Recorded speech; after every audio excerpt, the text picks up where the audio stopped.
Theodore Bryant was 41 years old when he watched his wife claim his lottery ticket as her own. For 14 years, he'd been a loyal husband and devoted middle school science teacher in Philadelphia.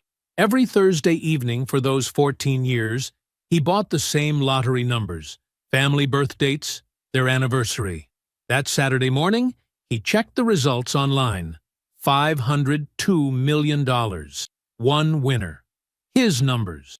His ticket was gone from the kitchen drawer. What Theo found in his wife Nicole's locked desk made his hands shake. The winning ticket, divorce papers, and detailed plans for how she'd claim the jackpot as hers alone before leaving him. By Monday, she'd claimed the prize. By Thursday, she'd used her new fortune to have him evicted from his own home with a police escort, while she and her lover watched from the doorway, drinking wine.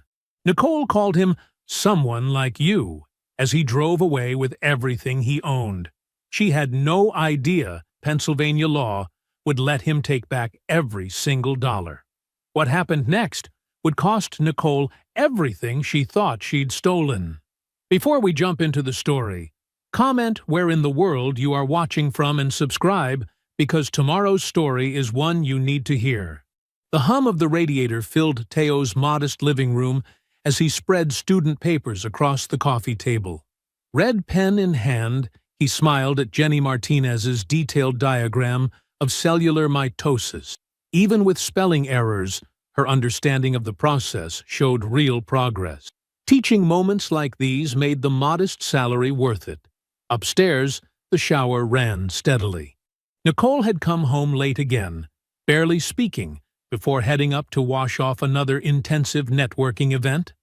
These late nights had become more frequent over the past year, along with the designer bags that somehow fit into their tight budget. The coffee table vibrated as Nicole's phone lit up for the third time.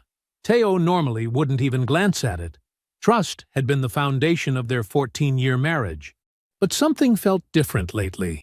The secret phone calls, the sudden business trips, the growing disdain in her voice when she talked about their row house or his teaching career. The phone buzzed again.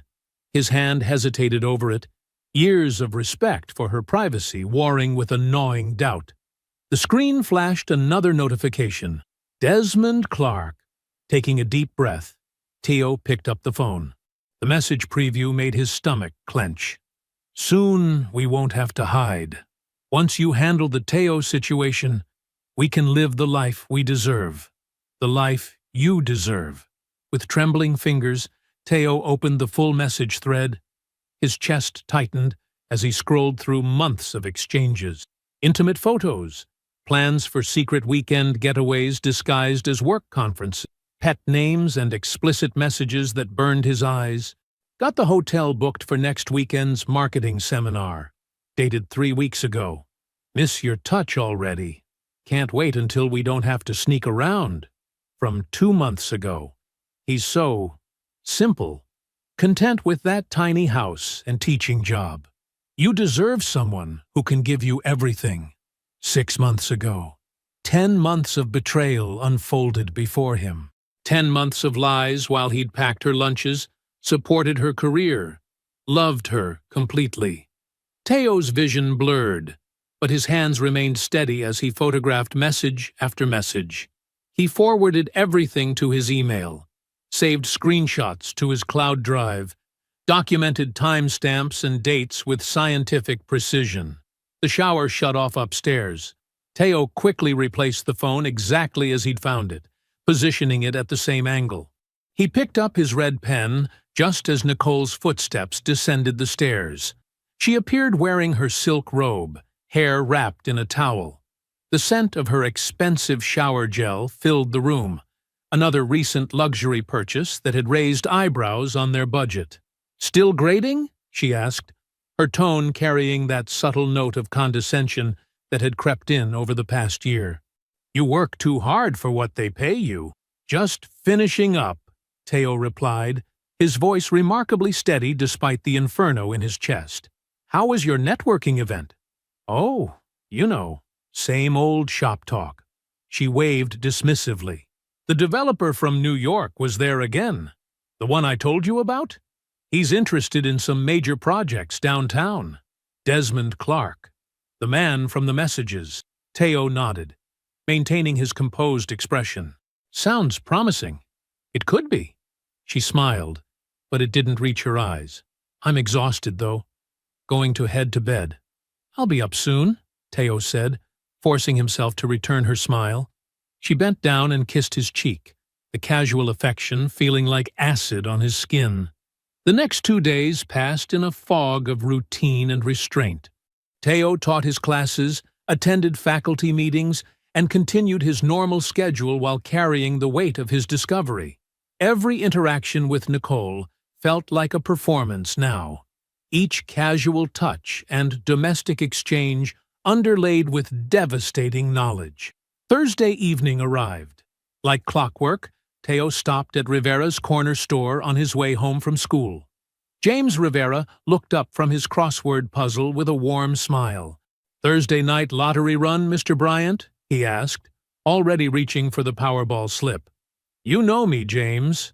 Teo managed a genuine smile for the store owner who'd been part of his weekly ritual for 14 years. Same numbers as always. He pulled out his debit card and carefully entered his customary numbers. Nicole's birthday, his birthday, their anniversary date, his parents' anniversary. Numbers that had once held such meaning, now feeling like monuments to betrayal. James printed the ticket and handed it over with the receipt. "Good luck this week. Maybe this will be the one." "Maybe so," Teo replied, tucking both items safely in his wallet. At home, he followed his usual routine, placing the ticket in the kitchen drawer where he'd kept them for 14 years, next to the measuring spoons and pizza cutter. Nicole barely glanced up from her phone as he moved around the kitchen preparing dinner. Friday evening found Teo at the school's science fair, helping his students explain their projects to parents and judges. He missed the live Powerball drawing, but that was normal. Checking the numbers was his Saturday morning ritual. When he woke the next morning, Nicole was already gone. Another breakfast meeting. Teo made his coffee and settled at the kitchen table with his laptop, pulling up the Pennsylvania Lottery website. His eyes widened as he read the announcement. $502 million Powerball jackpot. One winner in Philadelphia. Fingers trembling slightly, he clicked to view the winning numbers. His coffee grew cold beside him as he stared at the screen, checking and rechecking the familiar sequence. They matched. Every single number matched. Heart hammering against his ribs, Teo stared at the numbers glowing on his laptop screen. They were his numbers, the same combination he'd played religiously every Thursday for 14 years. Nicole's birthday, his birthday, their anniversary, his parents' anniversary. A sequence that had become muscle memory after so many years of hopeful routine. He jumped up from the kitchen table, coffee forgotten, and yanked open the drawer where he always kept the tickets. Measuring spoons clattered against the pizza cutter as he rifled through the contents. Empty. No ticket. Stay calm, he whispered to himself, fighting down the panic rising in his throat. Think methodically. He searched the kitchen systematically.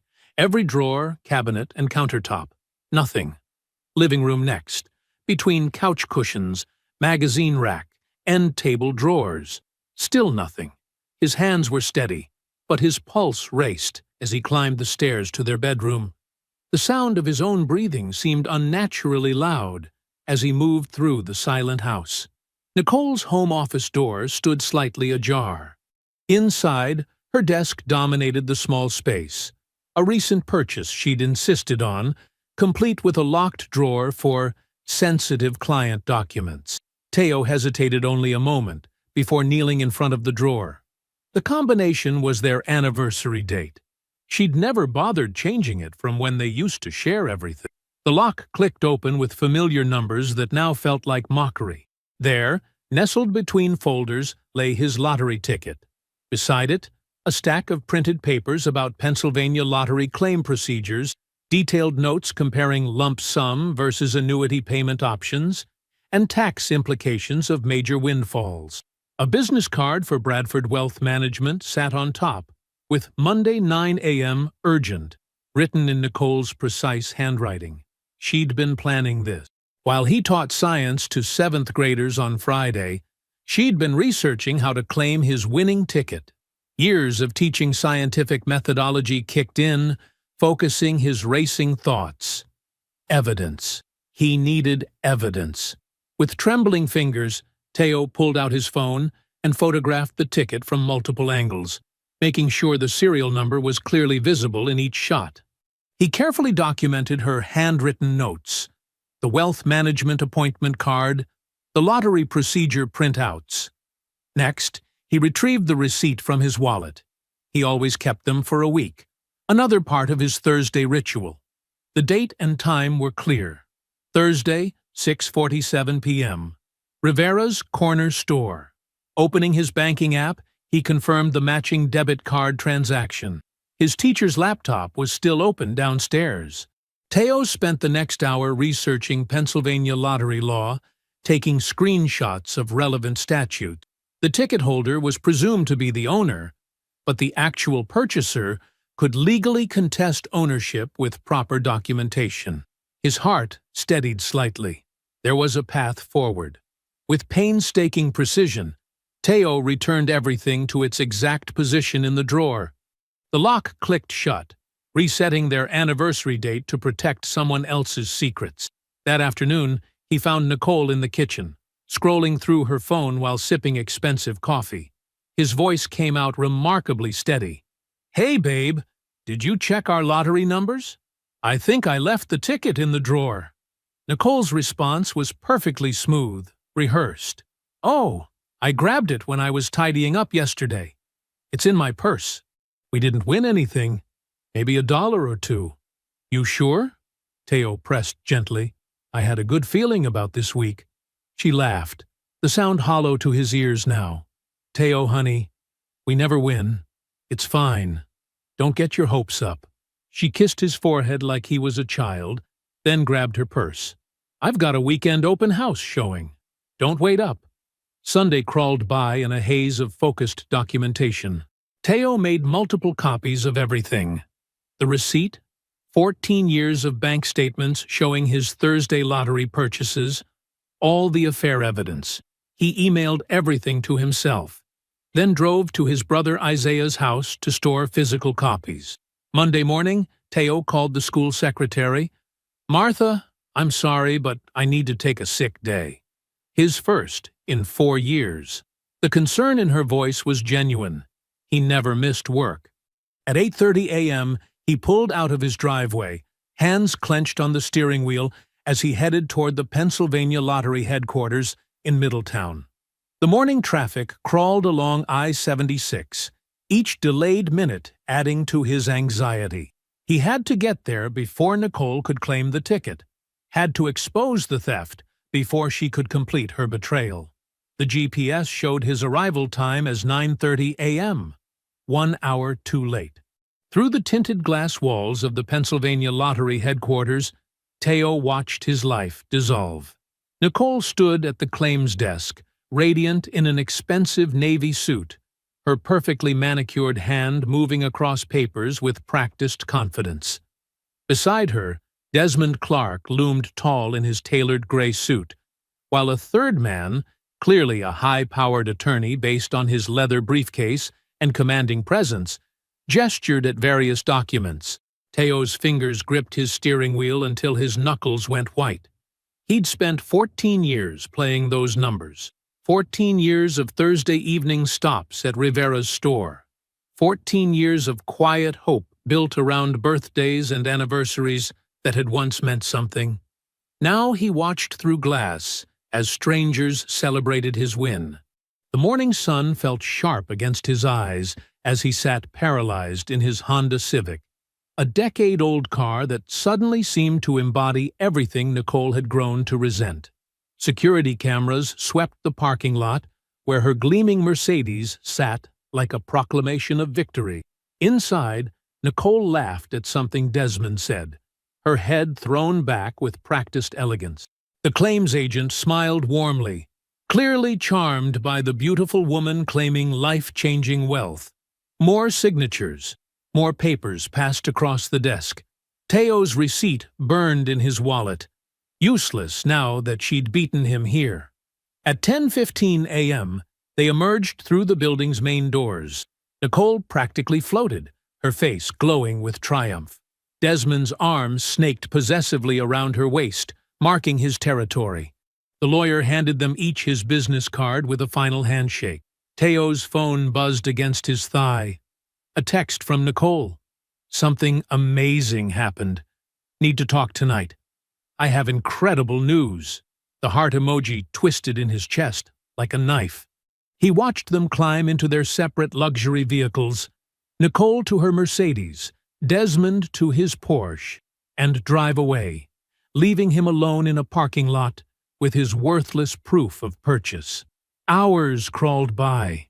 Teo drove aimlessly, unable to focus enough to return to school, unwilling to go home and face empty rooms.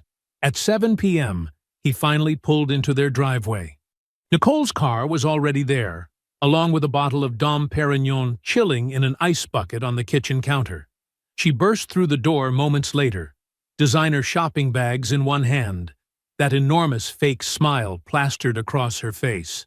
"Teo, you won't believe this. I bought a lottery ticket last week, just on a whim. You know how I never play. And I won. I won the Powerball. $502 million.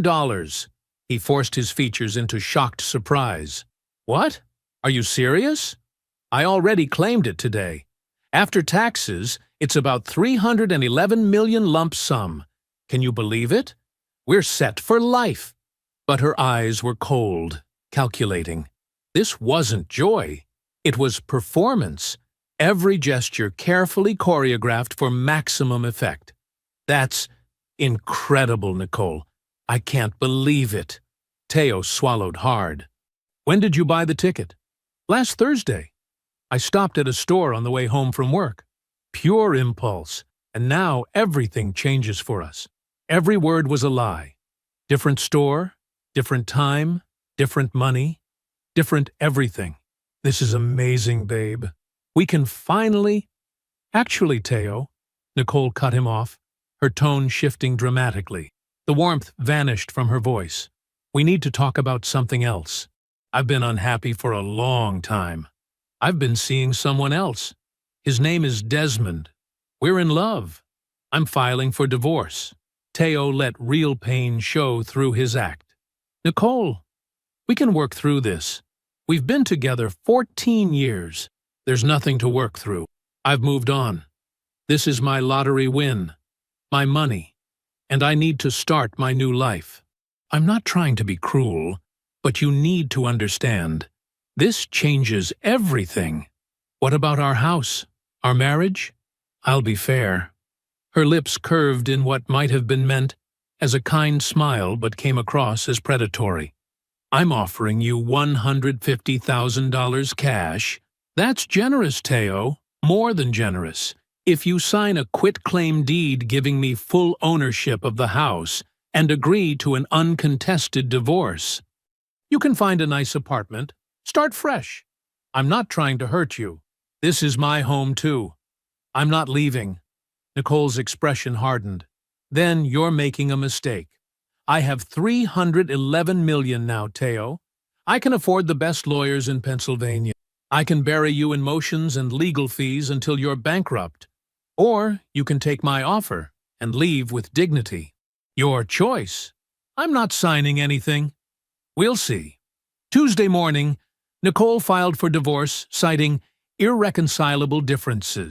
That afternoon, her aggressive attorneys filed an emergency motion for exclusive possession of the marital home, claiming she needed privacy and safety during this emotionally volatile transition, and that Teo's presence was destabilizing and potentially threatening. The motion included false allegations that Teo had been increasingly agitated and confrontational since learning about the divorce, that Nicole feared for her safety, and that she needed the marital home for security reasons, given her new financial circumstances. Wednesday at 2 p.m., the emergency hearing began. Nicole's attorneys presented their case to a family court judge. Teo, caught off guard and representing himself, tried to argue that the house was marital property, and he had every right to stay. But Nicole's lawyers were polished, aggressive, and armed with her wealth. They painted Teo as an unstable, jealous husband who posed a risk to their client, a vulnerable woman who had just won a life-changing lottery prize. The judge granted the temporary order. Teo must vacate within 48 hours pending final divorce proceedings. Thursday evening at 6 p.m., Nicole arrived at the house with Desmond, her lead attorney Catherine Price, and 2 police officers to enforce the eviction order. "Mr.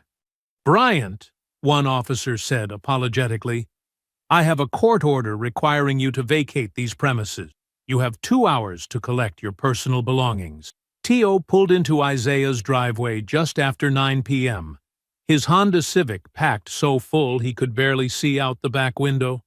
The trunk held what remained of his life: clothes, teaching materials, a few pieces of furniture Nicole had deemed unimportant enough for him to take. The rest of his possessions sat in what used to be his home, now claimed by a woman he barely recognized. Isaiah stood waiting on the front steps, arms crossed over his broad chest.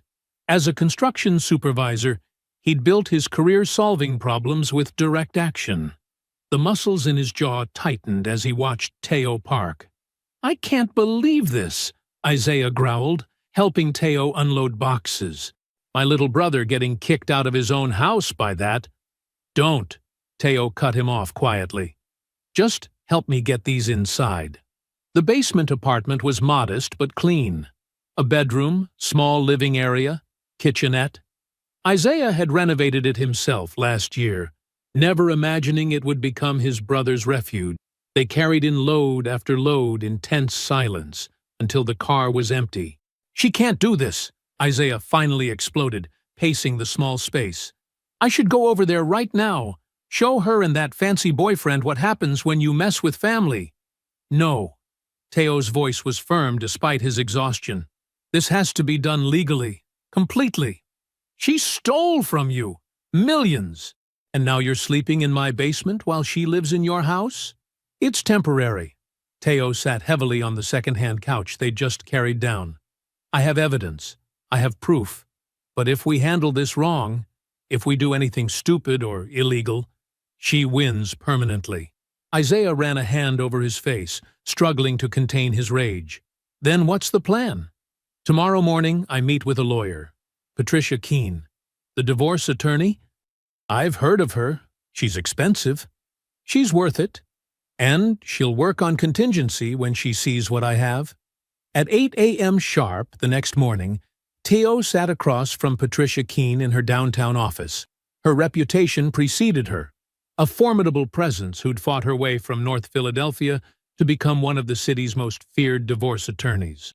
Her office walls displayed degrees from Howard University and Penn Law, along with framed newspaper articles about her biggest victories against wealthy spouses who tried to cheat their partners. "Show me what you have," she said simply. Teo laid out his evidence methodically. The purchase receipt with matching serial number, 14 years of bank statements showing his Thursday evening lottery purchases, screenshots of the affair evidence, a detailed timeline proving Nicole had stolen the ticket and lied about purchasing it. "I've already requested security footage from Rivera's corner store," he explained, "and here are Nicole's statements to the Lottery Commission claiming she bought the ticket at a completely different location." Patricia's eyes lit up as she examined document after document. Her perfectly manicured fingers traced the dates, the numbers, the clear paper trail of deception. "Mr. Bryant," she said finally, "this is the most clear-cut case of lottery fraud I've ever seen. She stole your ticket, lied to state officials about when and where she bought it, and claimed your prize. But she's already been paid out. We're not preventing a crime. We're reversing one. Can we win? It will be a fight. She has unlimited resources now, but your evidence is ironclad." Patricia began writing rapidly. Here's our strategy. We file an immediate legal challenge to her lottery claim. Sue her for fraud, theft, conversion, and unjust enrichment. We'll subpoena the Lottery Commission records, get that store security footage, and depose her under oath about the ticket purchase. Most importantly, we file for an emergency injunction freezing the proceeds and request forensic accounting of every dollar she's already spent. She looked up sharply. But understand this, she has access to $311 million for lawyers. This will get vicious. They'll attack your character, drag this out, try to break you down. Are you prepared for that? Teo met her gaze steadily. She stole from me, lied to my face, kicked me out of my home, and humiliated me in front of my community. I'm prepared. Patricia nodded, satisfied. I'll take the case on contingency, 25% of whatever we recover. But you'll need a private investigator. I recommend Raymond Porter, former Philadelphia detective. He's thorough, discreet, and he knows how to build a case. Teo wrote a check for $8,400, his entire personal savings, to hire Porter. By early afternoon, the wheels were in motion.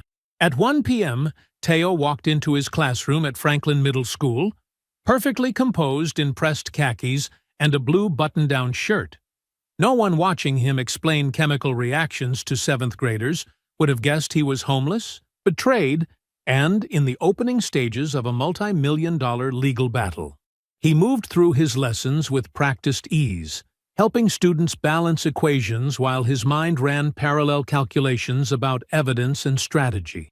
Every time his phone vibrated, he checked it discreetly, waiting for updates from Patricia or Porter. But to his students, he was simply Mr. Bryant, patient, focused, exactly as he'd always been. Over the next week, Raymond Porter's investigation peeled back layers of deception that made Teo's stomach turn.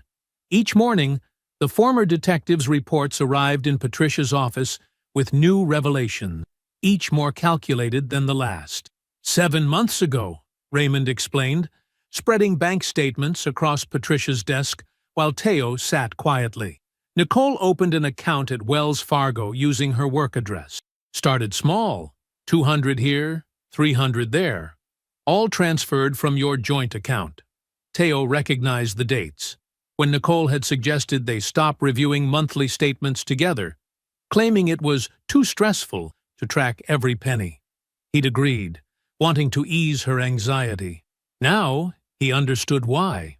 Total amount siphoned, just under $12,000. Raymond continued. Small enough that missing money could be explained by shopping, lunch meetings, normal expenses, but regular deposits, building a reserve. Patricia made notes while Teo studied the statements. His teacher's salary meant every dollar mattered. He'd been brown bagging lunches while Nicole secretly built her escape fund. 3 months ago, Raymond pulled out more documents. She had initial consultations with 3 different divorce attorneys, paid in cash from that secret account, was shopping for the most aggressive representation before the lottery even happened. Teo remembered that time period. Nicole had taken several personal days from work, claiming migraines. He'd made her soup, brought her ginger ale, worried about her health. Meanwhile, she'd been planning his removal from her life. The locked desk drawer, Raymond continued, purchased 8 weeks ago from an office supply store. She kept the receipt, filed it carefully, creating evidence of separate property for the divorce she was planning. But it was the text messages that truly gutted him. Raymond had discovered Desmond's unsecured cloud backup. The man's arrogance extended to his passwords, and found conversations stretching back months. Nicole to Desmond, 4 months before the win. He's so predictable. Same numbers every week. If those stupid tickets ever hit big, that's my ticket out. I just need to be ready to grab it first. Teo's hands clenched as Raymond read more messages. His weekly ritual of buying tickets, his sentimental use of family birth dates. She'd turned it all into surveillance, watching for her opportunity. 1 week before the win, tickets are always in kitchen drawer. He checks Saturday mornings like clockwork. If we ever win, I'll claim it Friday night or Saturday before he even knows. This wasn't opportunistic, Patricia said quietly. She was lying in wait, planning to steal any significant win. The fact that it happened now just accelerated her timeline. Raymond's investigation into Desmond revealed equally calculated predation. The developer was drowning in $2.8 million of debt across failing projects. Creditors were threatening lawsuits. His divorce from his previous wife had drained his reserves. He researched Nicole before approaching her, Raymond explained, showing social media timestamps, studied her LinkedIn, Facebook, mutual connections. He knew about her marriage, her job, her ambitions, found out which industry events she attended, the chance meeting where they met. Completely orchestrated. Teo remembered Nicole mentioning that first encounter, how Desmond had seemed so interested in her career, so understanding about her frustrations, so coincidentally aligned with her goals. Now he understood why. Their early messages show his strategy, Raymond continued. He cultivated her dissatisfaction, encouraged her material aspirations, positioned himself as her ticket to a better life. He was hunting for someone with financial potential, whether through her career or, as luck provided, a lottery ticket. 1 week after Teo's eviction, Patricia assembled their complete legal challenge package. The filing was thick with evidence: civil lawsuit for fraud, theft, and conversion, formal challenge with the Pennsylvania Lottery Commission, emergency motion to freeze the remaining proceeds, request for expedited hearing.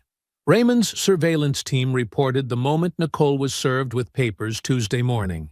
She'd been leaving a luxury car dealership, shopping for a second vehicle with Teo's stolen money.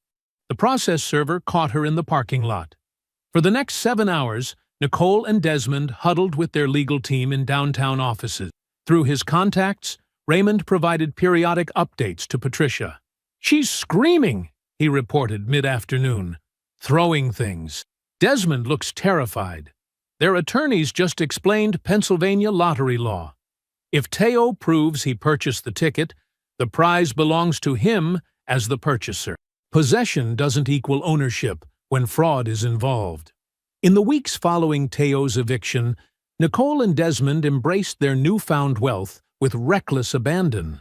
Their social media accounts became showcases of excess: champagne brunches, designer shopping sprees, and constant celebrations of their blessed new life together. Nicole's departure from her real estate marketing job became office legend. She strode into her boss's corner office wearing a $12,000 Chanel suit, dropped her resignation letter on his desk, and declared, "I don't need you or this pathetic salary anymore. I'm worth hundreds of millions now." The entire floor watched her theatrical exit, designer heels clicking against marble as she left behind a decade of employment. Within days, they purchased a $5.3 million mansion in Wayne's most exclusive neighborhood, a sprawling stone estate with 6 bedrooms, indoor pool, and 3 acres of manicured grounds. Nicole selected a gleaming Mercedes S-Class in metallic silver, $145,000, while Desmond chose a racing yellow Porsche 911, $180,000. Their 4-car garage filled quickly with luxury vehicles that Nicole photographed constantly for Instagram. Their housewarming party became the talk of Philadelphia's main line. 200 guests, celebrity chef catering, ice sculptures, and a live band. Nicole wore diamonds and posed for endless photos, making sure every image showed her living her best life, away from Teo. Their new home became party central. Weekly gatherings where expensive wine flowed freely, and guests marveled at their apparent prosperity. To mutual friends, Nicole spun a careful narrative. Teo was delusional and bitter, making false accusations because he's jealous of my success. She positioned herself as the victim of an obsessive ex-husband who couldn't handle that I won the lottery and moved on to someone better. Some initially believed her performance, especially newer acquaintances dazzled by her wealth, but most saw through the facade. Teo had 17 years of community roots. Parents knew him as their children's dedicated science teacher, colleagues respected his quiet integrity, neighbors remembered his consistent kindness. When Nicole claimed Teo was unstable, people who'd known him for years simply shook their heads. Behind their mansion's perfect facade, the first cracks appeared as Patricia's legal team assembled their evidence. Security footage from Rivera's corner store showed Teo clearly purchasing the winning ticket Thursday at 6:47 p.m., his familiar routine captured in crisp digital detail. James Rivera, the 68-year-old store owner, provided a detailed affidavit. Teo Bryant has purchased lottery tickets from my store every Thursday evening for 14 years. Same numbers every week. He told me once they were family birth dates. He's a good man, always asks about my grandchildren. I remember him buying that ticket specifically because we talked about his student's science fair. Bank records proved definitively that Teo's debit card was charged $10 at Rivera's store at exactly 6:47 p.m. Thursday, the timestamp matching the security footage perfectly. The Pennsylvania Lottery Commission's records showed Nicole claiming the ticket Monday at 9:20 a.m. But Nicole's critical error emerged from the claim paperwork itself. When filing, she'd told the lottery official, "I purchased this ticket Thursday evening, correct day," but claimed she bought it at the 7-Eleven on Market Street, the wrong store entirely, as Teo had purchased it at Rivera's on Broad Street. Patricia's deposition of Nicole became legendary among Philadelphia legal circles. In a sterile conference room, Nicole sat perfectly groomed in designer clothes while Patricia methodically dismantled her story. "Mrs. Bryant, you stated under oath you purchased this ticket at 7-Eleven on Market Street, correct?" "Yes, Thursday evening after work." "Then please explain how security footage shows your husband purchasing a ticket with the exact same serial number at Rivera's corner store on Broad Street at 6:47 p.m. that same day." That must be a different ticket. The serial numbers match exactly. Are you suggesting there were two identical tickets? He must have copied my numbers. Your husband's bank records show he purchased the ticket at Rivera's at 6:47 p.m. Mr. Rivera provided sworn testimony about his 14-year pattern of buying tickets with these specific numbers. How do you explain this? Nicole's polished veneer cracked. Her attorney called for a break as she began to unravel. During discovery, Patricia uncovered the financial records that shattered Nicole's fairy tale completely. Desmond had already spent $1.4 million of the lottery money. He'd paid off creditors threatening lawsuits over his failed developments, poured money into his struggling projects, and purchased luxury items including a vacation home in the Bahamas titled solely in his name. When Nicole discovered the unauthorized spending and confronted him, Desmond's response revealed his true nature. "We're partners now, baby. What's yours is ours. That's how relationships work." His casual dismissal of her fury showed no real affection, only the entitled assumption of access to her wealth. Standing in their mansion's massive kitchen, watching Desmond scroll through his phone while brushing off her concerns, Nicole finally saw the truth. He had never loved her. She was simply a target, a solution to his financial problems, and now he was bleeding her dry. But she couldn't confront this reality without admitting an even harder truth. She had stolen the ticket that made her wealthy in the first place. Week 5, after Teo's eviction, Judge Denise Marshall studied the mountain of evidence before her with methodical precision. Her reading glasses perched on the edge of her nose as she reviewed bank statements, text messages, and surveillance footage. After 3 hours of careful consideration, she delivered her ruling on Patricia's emergency motion to freeze the lottery proceeds. While the evidence presents serious concerns about the legitimacy of Mrs. Bryant's lottery claim, Judge Marshall stated, her voice firm and measured, A complete asset freeze would be overly restrictive at this stage. However, significant controls are necessary. Her compromise ruling sent shockwaves through both legal teams. Nicole could continue spending from the prize money, but with strict limitations. She had to maintain detailed accounting of every dollar spent, could not transfer any assets out of Pennsylvania, and was prohibited from reckless dissipation of funds pending the trial's outcome.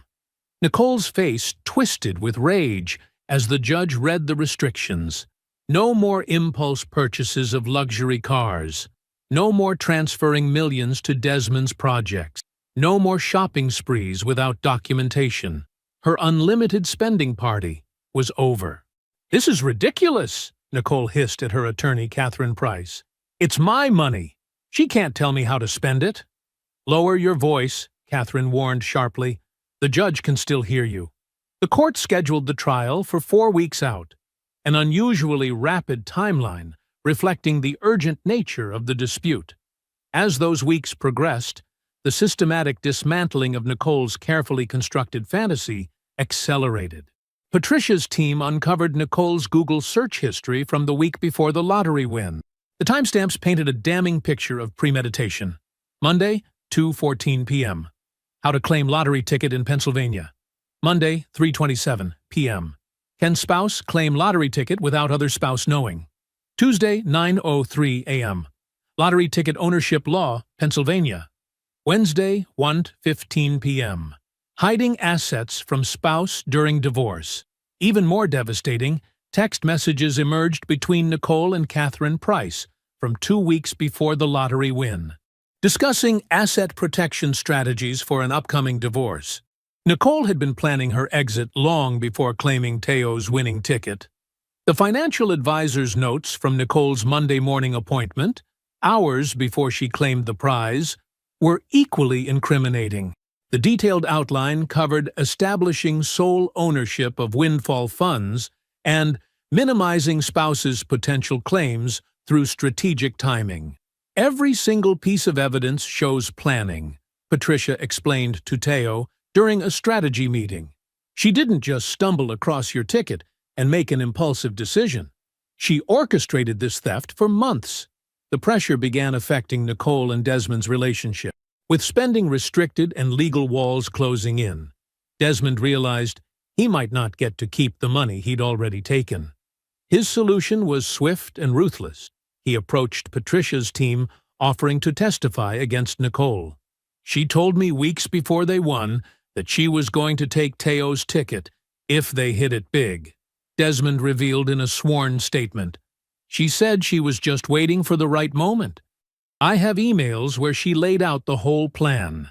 He provided their entire text message history, including exchanges where Nicole discussed monitoring Teo's lottery purchase patterns and planning the optimal timing for her theft.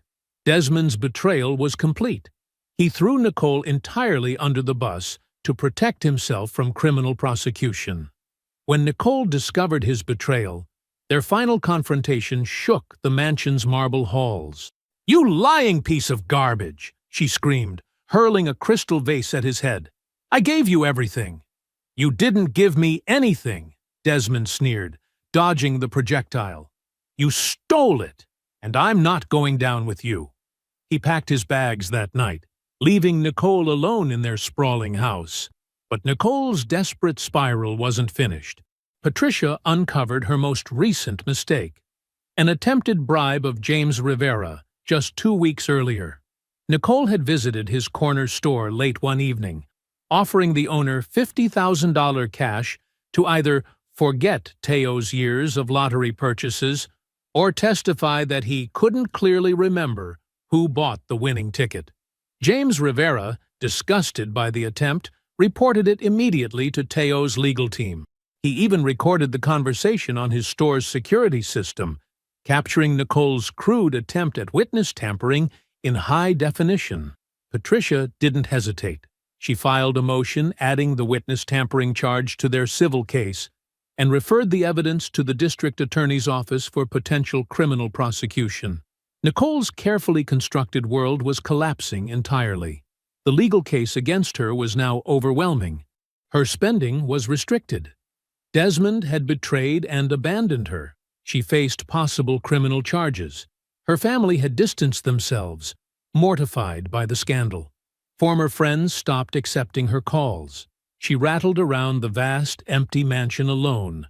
A $5.3 million prison she couldn't afford if she lost the case. Designer clothes still wrapped in plastic, hung in massive closets. Expensive furniture sat unused in perfectly decorated rooms. The indoor pool echoed with silence. Trial was scheduled to begin Monday morning. Nicole sat in her marble kitchen Sunday night, staring at her phone.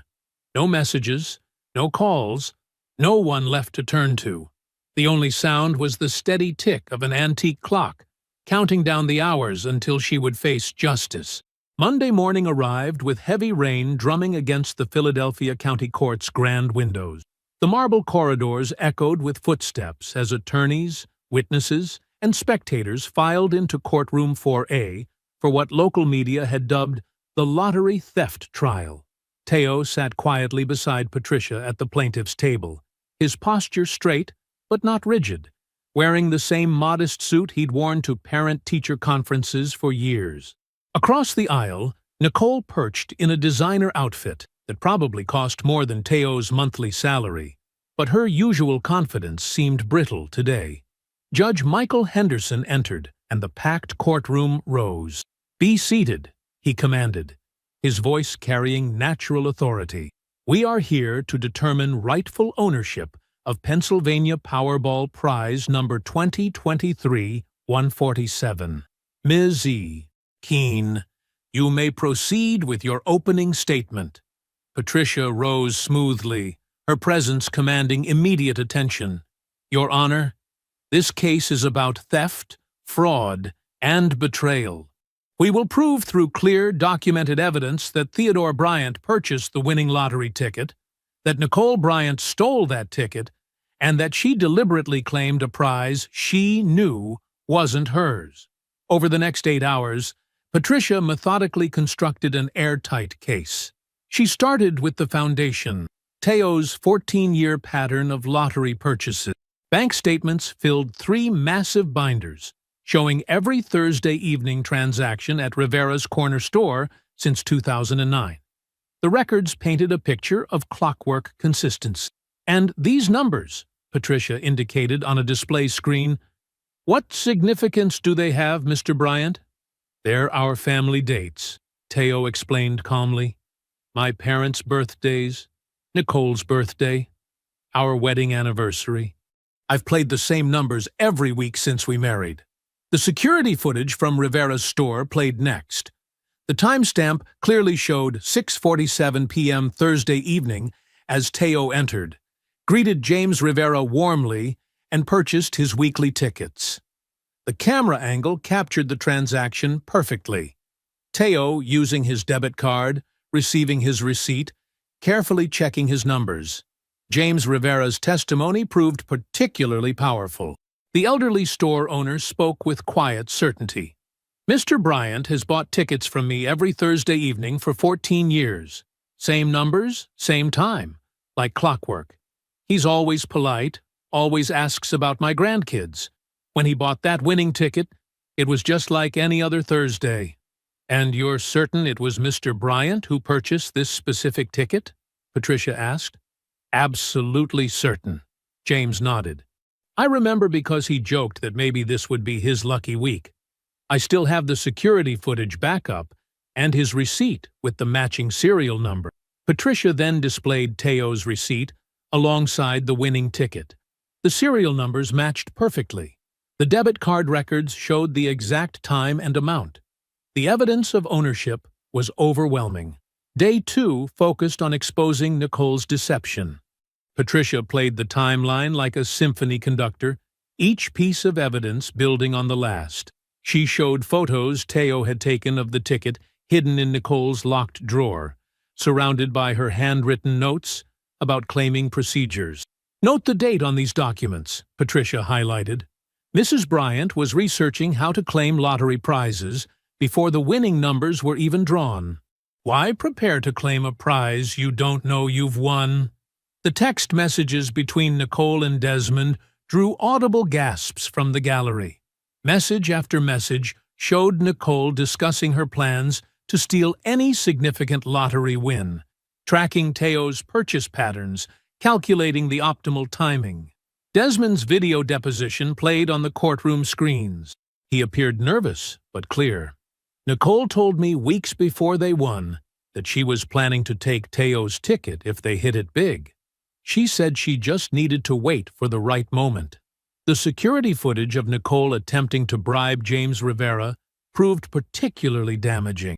The store's high-definition cameras captured her offering him $50,000 to forget Teo's purchases or change his testimony. Patricia's closing statement for Day 2 cut straight to the heart. Nicole Bryant didn't win the lottery. She stole someone else's winning ticket, lied to state officials about purchasing it, then used stolen funds to evict the rightful owner from his own home. This isn't a marital dispute. It's theft, fraud, and the betrayal of a faithful husband who trusted her for 14 years. Day 3 opened with Nicole's defense. Catherine Price argued skillfully despite her weak position. Possession of a lottery ticket traditionally establishes ownership. Even if Mr. Bryant purchased this ticket, it was bought with marital funds during the marriage, making it marital property.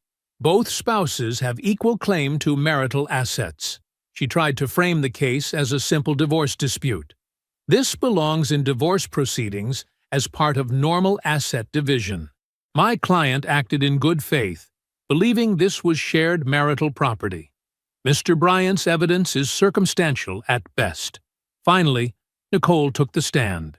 Gone was her earlier arrogance, replaced by carefully practiced humility. "I found the ticket in the kitchen," she testified, voice trembling slightly. "I assumed it was ours, a shared marital ticket. I claimed it for both of us.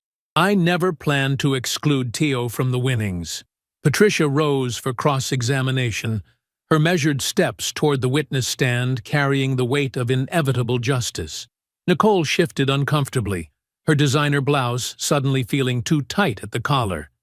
"Mrs. Bryant," Patricia began, her voice deceptively gentle, "you testified that you claimed this ticket for both of you. Is that correct?" "Yes, that's right," Nicole answered, attempting to project sincerity.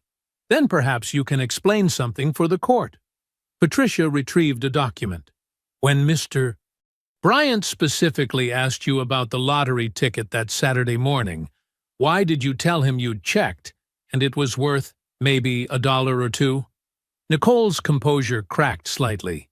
I wanted to surprise him." "Surprise him?" Patricia's tone sharpened. "By filing for divorce 3 days later? That was different. The timing was just coincidence?" Patricia interrupted.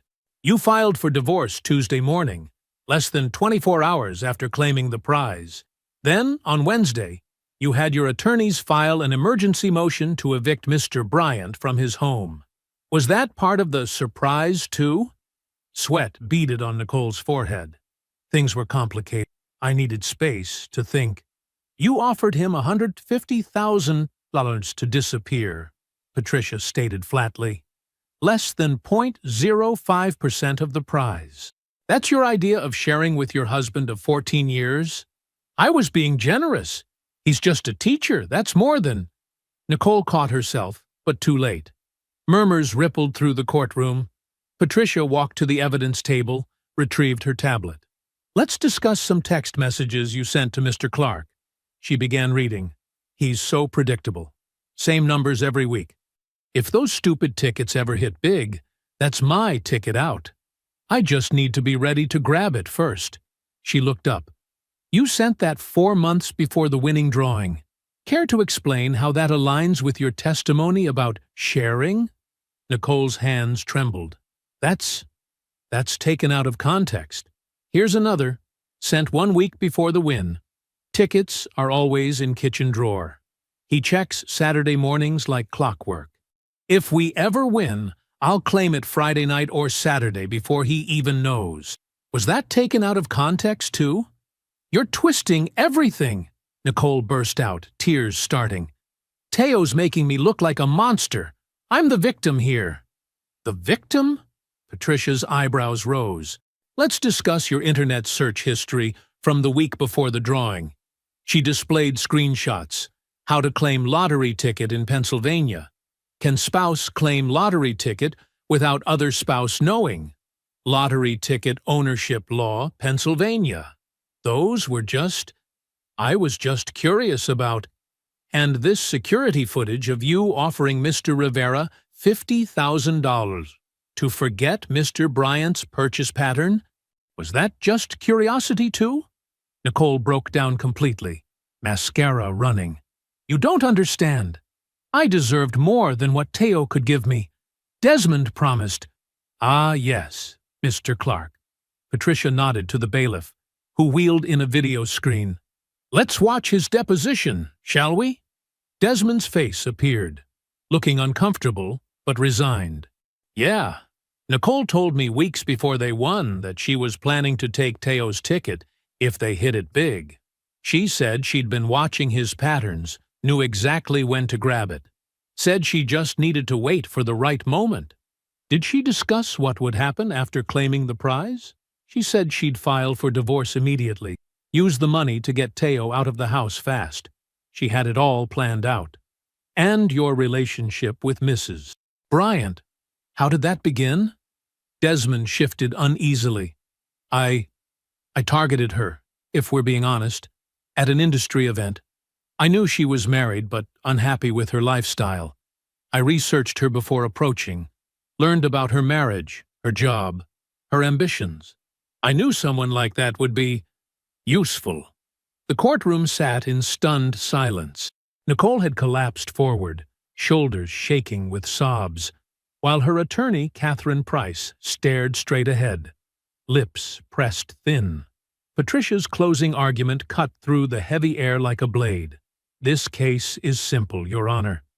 Theodore Bryant purchased a lottery ticket with his own money, using numbers meaningful to his family, following a 14-year pattern.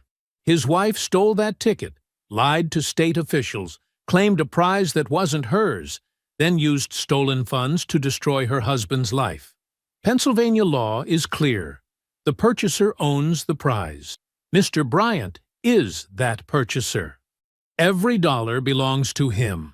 Catherine Price's closing felt hollow in comparison, relying on technical arguments about marital property and weak appeals to sympathy. Despite these revelations, we must consider the legal framework of marital assets. Judge Henderson deliberated for only 3 hours before returning with his ruling. His face was stern as he began. This court finds by clear and convincing evidence that Theodore Bryant purchased the lottery ticket in question.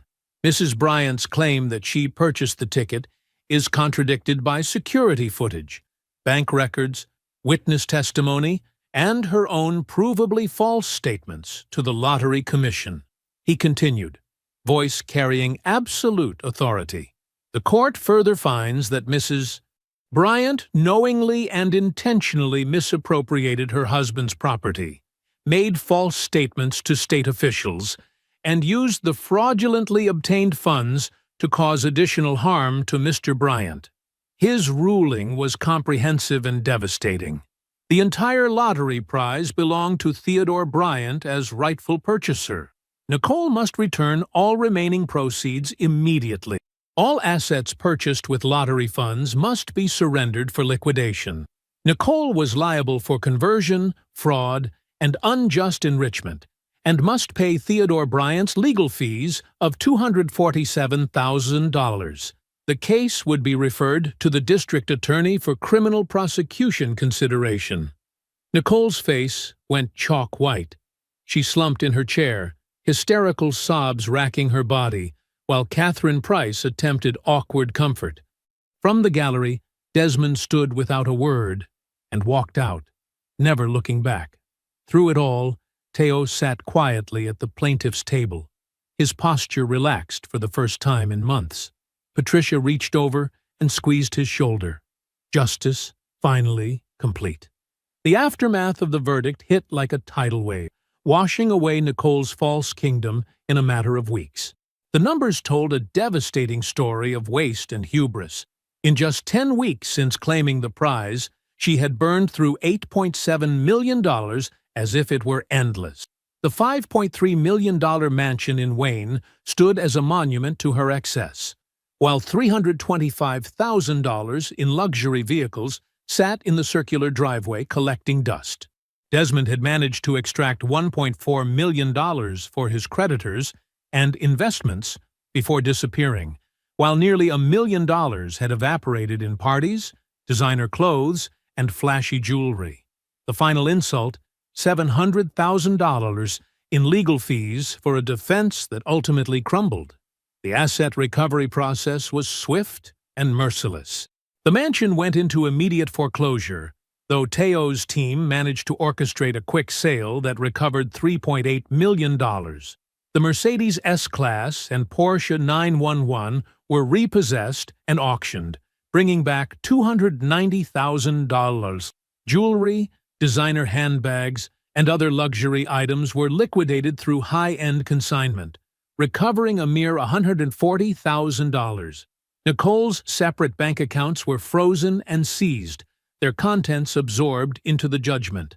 When the dust settled, Nicole was left with approximately $11,000 to her name, less than 10% of the $150,000 she had so condescendingly offered Teo to disappear quietly from his own life. The irony was lost on no one. Her unraveling continued with brutal efficiency. She crawled back to her former employer, pride in tatters, only to be told her position had been filled. And besides, they preferred to maintain a more professional corporate culture. Her family, already distant since the scandal broke, remained largely estranged.